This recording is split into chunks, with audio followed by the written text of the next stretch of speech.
धन्यवाद सर, आपने मेरे को बोलने का अवसर दिया।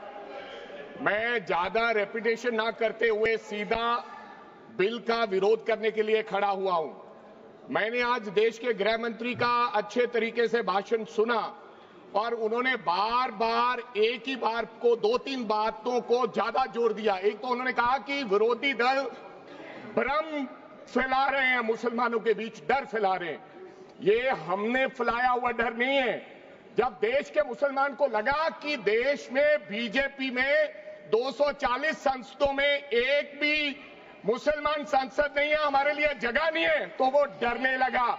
जब आपने कब्रिस्तान की बात की, आपने शमशान घाट की बात की, तो वो डरने लगा। जब गोधरा हुआ, जब मुजफ्फरनगर हुआ, जब दिल्ली हुआ, जब हरियाणा मेवात में दंगे हुए, तो देश का मुसलमान डरने लगा। और फिर क्या कहा गृह मंत्री साहब ने? आज गृह मंत्री साहब ने कहा कि 2013 का बिल अगर नहीं आता, यूपीए नहीं लेकर आती, तो आज इस बिल की जरूरत नहीं थी। क्यों बिल लाए? क्योंकि आपको पता चल गया कि देश का मुसलमान हमारा साथ नहीं दे रहा। हमने हथकंडे अपना लिए, हमने आरएसएस की नीति अपना ली, हमने डंडा अपना लिया, दंगे हो गए, लेकिन मुसलमान हमारे साथ आने के लिए तैयार नहीं है। फिर आपको पता चला, आपने एक और आंकड़ा दिया, आपने कहा 1913 से 2013 तक केवल 18 लाख मुसलमानों का जमीन था और 2013 से अब तक 21 लाख और हो गया, यानी कि 39 लाख टोटल जमीन हो गया।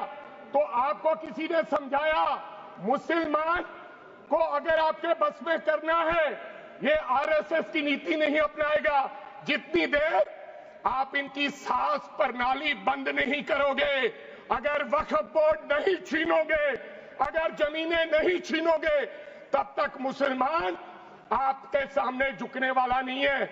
जैसा आपने पंजाब में करने की कोशिश की, किसान झुका नहीं, पंजाब के लोग नहीं झुके, सिख नहीं झुके, तो आपने एमएसपी का झगड़ा आज तक डाला हुआ है कि किसान की सास प्रणाली बंद कर दो तो पंजाब अपने आप झुक जाएगा।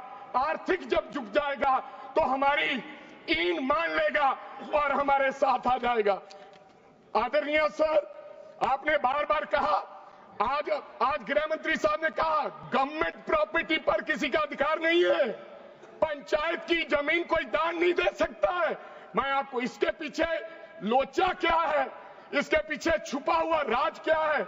1947 में जब बंटवारा हुआ था, 47 से लेकर 1954 तक सारी प्रॉपर्टी गवर्नमेंट के नाम हो गई थी।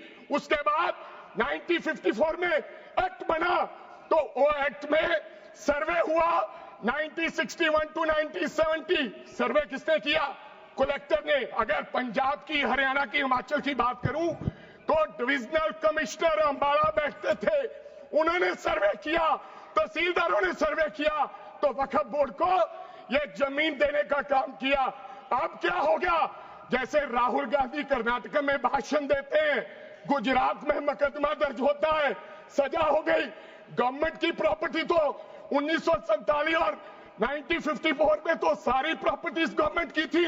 अब एक बंदा खड़ा होगा तो वो कहेगा कि यहां पर ये गवर्नमेंट की प्रॉपर्टी है, डिस्प्यूट होगा, तो आप वक्फ बाय यूजर का अधिकार खत्म कर दोगे कि ये तो जमीन गवर्नमेंट की थी, आप उसकी जमीन छीन लोगे।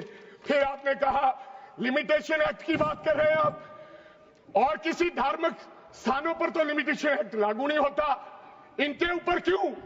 आप जानबूझकर इनको अपनी लात के नीचे से दबाना चाहते हो, इनकी छाती पर चढ़ना चाहते हो, जानबूझ के मुसलमान को मारना चाहते हो, जानबूझ के इस देश में मिनॉरिटीज को खत्म करना चाहते हो। इसको एक्सपांड कर देना, जानबूझ के मारना चाहते हैं मुसलमान को, फिर और लोगों पे होगा।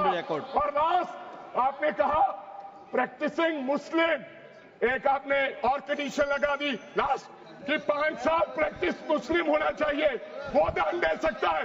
मैं सरदार हूं और ऐसी कई उदाहरणें हैं पंजाब के अंदर। अगर किसी मुस्लिम के पास कब्रिस्तान नहीं था तो सरदारों ने अपनी जमीन देके कब्रिस्तान बनाए। ये कौन सा अधिकार है कि मैं किसी को चीज दान देना चाहता हूं?